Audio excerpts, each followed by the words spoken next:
Jika seorang itu masuk dalam satu syarikat, wang daripada hasil keuntungan syarikat itu termasuk bunga, jadi modal orang yang tersebut itu letak di syarikat itu, adakah haram juga? Jawabnya tidak haram, tapi jadilah syubhah kalau dia tak dapat nak membezakan manakah modal dia, manakah keuntungan daripada riba. Adakah bunga dividen di syarikat itu halal di sisi syarak, di sisi agama? Jawabnya, yang pertama tengok perniagaannya. Perniagaannya halal, maka halallah dividen tersebut, kerana perniagaan atas dasar saham tidak dikatakan bunga sebenarnya. Dividen macam amanah dan sebagainya bukan bunga. Yang jadi haram bukan nama riba. Haram jikalau diniagakan atas benda yang tidak halal.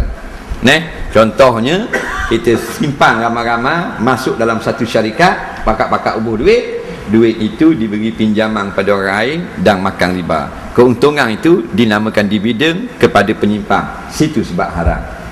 Tapi kalau dia nega betul, nega balok, nega pelewu, nega pokok, nega ning, nega timah, nega biji, kata ada beri dividen kepada ahli-ahli yang menyimpan dalam syarikat tersebut, itu tidak haram namanya.